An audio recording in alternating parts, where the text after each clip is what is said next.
मैं बातचीत का सिलसिला आगे बढ़ाते हुए सरदार जी पर जाता हूँ। बड़ा जोड़ घटाना और बड़ा समीक्षा करते रहते हैं और इन्होंने, मुझे पूरी उम्मीद है कि कल 24 घंटे हो गए तो आपने समीक्षा तो कर ही ली होगी कि क्या कारण हुए कि कांग्रेस चित्त हो गई।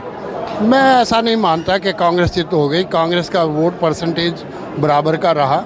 दूसरा ये भी समझ लेना चाहिए कि कई बार पत्रकारिता में हम टारगेट बहुत बड़े बना लेते हैं। वो टारगेट बड़े होने में कि सियासत में भी और पत्रकारिता में भी हम लोग ये समझ लेते हैं कि जो हवा बन रही है तो शायद इस हक में होगी। मैं ये समझता था कि 2019 में जब भूपेंद्र सिंह हुड्डा को आगे लेकर आए तो 31 सीट उस समय जीती और मैंने भी उस समय कहा था कि अब 30 और 31 के बीच में कांग्रेस रहेगी। और मुझे खुशी है कि अब इस बार भी टारगेट, मैं तो ये समझता था कि 40, 42, 45 तक और मैक्सिमम 50 से ऊपर नहीं जा सकेगी, जो हालात बनते नज़र आए। मैं 27 सितंबर से लेकर 29 सितंबर तक पूरे हरियाणा में गया, कुरुक्षेत्र गया। 2 दिन में? 2 दिन 3 दिन में। नमस्ते। 1.5 महीना हम घूमते रहे। हाँ, तो आप तो ज़्यादा, आपका मुकाबला मैं नहीं कर सकता था। तो मुकाबला हम तो कह रहे हैं तो मैं हमेशा, देखिए एक बात कहता हूँ, चुनाव भी एक तरह से क्रिकेट मैच की तरह होता जा रहा है। कई बार आपको पता नहीं चलता, कई बार बोलने वाले सही बोलते नहीं है, कई बार जो वोकल होते हैं वो एक ही तरफ के होते हैं। तो अनुमानों में, आकलन में एग्जिट पोल, इतनी बड़ी बड़ी एजेंसियां फेल हो जा रही हैं। जब मैं ये कहता हूं, जब 40% दोनों को वोट मिल रहा है। रंजन ऐसा है कि मेरा कुरुक्षेत्र के पास ही गांव है बारना।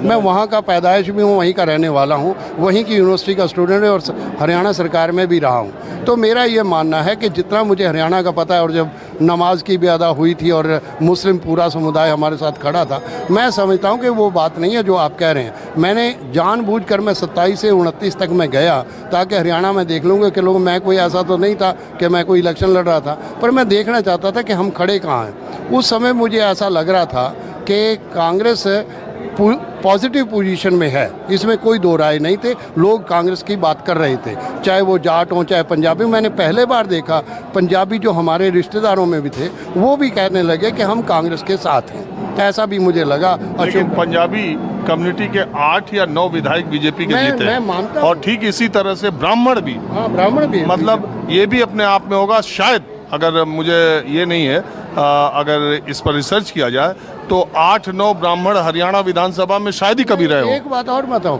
जाट भी गए, ऐसा नहीं है कि जाट सारे के सारे। जाट बेल्ट में भी बीजेपी ने अच्छा किया। बीजेपी की इस जीत को किसी एक कारण में सीमित कर देना, उसकी जीत को छोटा करना, ये तो बात है। बिल्कुल। मैं दूसरी बात है, जो इलाका पंजाब से लगा हुआ था ना, सटा हुआ था, उस इलाके में कांग्रेस का अच्छा, उसमें कांग्रेस का अच्छा है, क्योंकि जो किसान आंदोलन ये सारा प्रभाव पड़ा उसी में पड़ा। क्योंकि मैं उसी इलाके का रहने वाला हूँ, तो मुझे ये लग रहा था कि ये पॉजिटिविटी है, तो शायद पूरे हरियाणा में ये पॉजिटिविटी। इधर जो मुस्लिम एरिया था, मुस्लिम में तो आपने देखा तीनों के तीनों जीतकर और हाईएस्ट पोजीशन पर आए हैं। मामन खां, जिसके ऊपर केस लगे थे, वो हाईएस्ट पोजीशन पर आया। तो मेरा ये मानना था कि थोड़ा सा ये रहा, पर कांग्रेस को इतना अपना हाई लेवल नहीं रखना चाहिए था और लूजली नहीं इलेक्शन कांग्रेस ने लूजली इलेक्शन लड़ गई। मुझे कांग्रेस पर, अब जैसे शैलजा है, शैलजा का आप हैरान हुआ कि 17 सीट एससी की है, 17 में से 9 सीट तो मेरे ख्याल में बीजेपी की तरफ चली गई। तो मेरा ये कहना है, अरे भाई, आपका प्रदेश अध्यक्ष कांग्रेस के उदयभान एससी सीट से हार गया 2500 वोटों से। मैं तो हैरान हुआ कि उदयभान को, और मैंने ये कहा कि जब 3-4 दिन पहले मोदी जी गए और अमित शाह जी गए और इन्होंने 1984 का मसला उठा दिया, ब्लू स्टार ऑपरेशन का मसला उठाया, मैंने उस समय भी कहा कि जब बार बार मैं कहता हूं कि अडवाणी जी ने कन्फेशन स्टेटमेंट है, उन्होंने मान लिया कि blue star operation Indira Gandhi नहीं करना चाहती थी, हमारे दबाव से हुआ, तो तब भी आप अपने गले क्यों डाल रहे हो? किसी आदमी को खड़ा करो, आगे जाए, कोई स्टार प्रचारक में किसी। ठीक है, देखिए चुनाव में, देखिए बहुत सारे लोग ये कहते हैं कि जाट एंटी जाट बीजेपी ने तो एक बार करा, बाकी जगहों पर इतनी चर्चा हो गई। अरे बीजेपी को जिस चीज से जीत मिलेगी, ये चुनाव है, जिस चीज से उसको जीत मिलेगी वो कोशिश करेगी। मैं आपकी बात से सहमत हूँ, मैं आपकी बात से डिसएग्री नहीं करता। कल भी मैं 24 उस पर न्यूज़ 24 पर मैं सुन रहा था, आपकी बात से भी मैं सुन रहा था और मुझे तायद की कि आप एक बात का स्टैंड कर रहे थे। मैं ये समझता हूँ कि ऐसी बात नहीं है कि और ये चुनाव ऐसा था, मैंने राज बब्बर का चुनाव गुड़गांव में आप देखा है, 3.5 लाख वोट से जो राव इंद्रजीत सिंह पिछले इलेक्शन में जीता था, इस बार 70,000 पर जाके पहुंच गया। तो मेरा ये मानना था कि कांग्रेस की तरफ झुकाव तो लोगों का है, पर कांग्रेस को ये समझना चाहिए था कि इस झुकाव का नतीजा ये नहीं है कि वोट में ट्रांसफ़र हो जाएगा। ये गलती जो कांग्रेस ने की है। और दूसरा, शैलजा और दूसरे लोगों ने भी, अब सुरजेवाला जो चीफ मिनिस्टर का दावेदार बनना चाह रहा था, वो अपने लड़के के ही उसी में फंसा रहा, उससे बाहर निकल नहीं पाता। तो ऐसे कई कारण बने। तो मैं ये लेकिन एक बात तो है, ये जब आप बात कहते हैं, हमने देखा कि टिकटों के बंटवारे में भूपेंद्र सिंह हुड्डा की पूरी चली, बाप बेटे की पार्टी की तरह लग रही थी। कांग्रेस पार्टी में एक हेलीकॉप्टर दीपेंद्र हुड्डा का दक्षिणी हरियाणा जा रहा है, तो जाट बिल्ड में भूपेंद्र हुड्डा का जा रहा है। तो अगर उसी तरह से ऐसा लग रहा था ना। और एक बात सच्चाई है कि भूपेंद्र हुड्डा और दीपेंद्र हुड्डा कांग्रेस के सबसे लोकप्रिय नेता हैं, सबसे जनाधार वाले हैं। अगर ये ना होते तो कांग्रेस 37 क्या 17 पे मुश्किल है। रंजन, एक बात समझ, जब 2019 में जिस हालात में कांग्रेस थी, अगर उसमें हुड्डा 31 सीट ले सकता है, आप थोड़ा हुड्डा के, और ये बार बार कहना, मैं इस बात से सहमत नहीं हूँ कि वो उसकी चली। 40 सीट मैक्सिमम 40 सीटों का वर्चस्व हुड्डा के पास था, वो मैं मानता हूँ, क्योंकि मैं हुड्डा को 2005 से जानता हूँ, जो वो पिछले बार चीफ मिनिस्टर, जब मैंने कुरुक्षेत्र में सेमिनार रखा था, उस समय का मैं जानता हूँ। अच्छा, एक जो चर्चा चल रही है सबसे ज़्यादा कि बीजेपी जो करती आई थी 35 बनाम एक तरफ जाट, बाकी गैर जाट एक तरफ, वो कर ले गई। नहीं, बिल्कुल नहीं हुआ, ना अब हुआ। और ये भी गलती है, ये भी सोचना गलत है कि भूपेंद्र सिंह हुड्डा को जाट कह देना।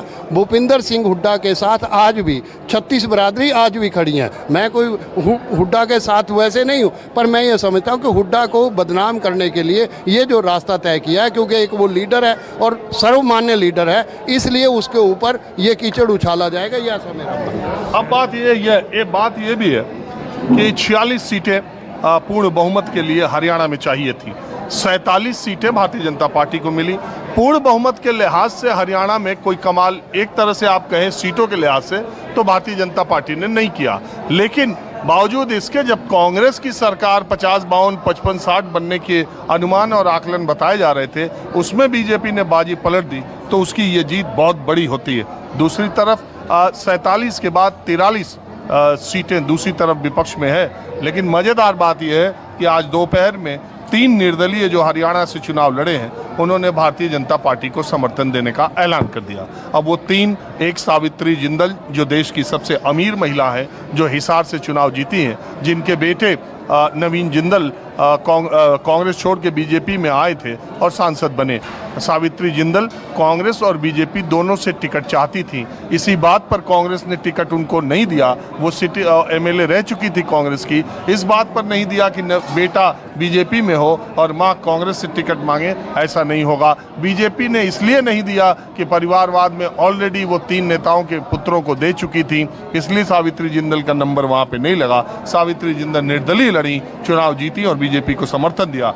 ठीक इसी तरह अब बड़ी दिलचस्प बात यह है कि हरियाणा में रोहतक के बिल्कुल करीब वाली जो सीट थी बहादुरगढ़, वहाँ बहादुरगढ़ में राजेंद्र जून कांग्रेस पार्टी के वर्तमान विधायक थे।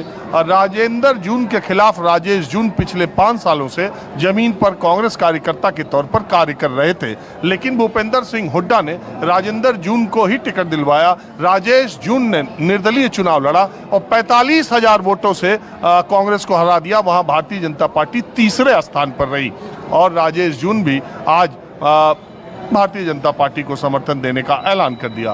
तीसरी सीट सोनीपत के गन्नौर की है, जहां से देवेंद्र काद्यान को भारतीय जनता पार्टी ने टिकट नहीं दिया, उन्होंने निर्दलीय चुनाव लड़ा और चुनाव जीत गए। मेरा कहने का मतलब यह है कि 3 निर्दलीय जो चुनाव जीते और 10 निर्दलीय चुनाव कांग्रेस पार्टी को हराने में कामयाब रहे।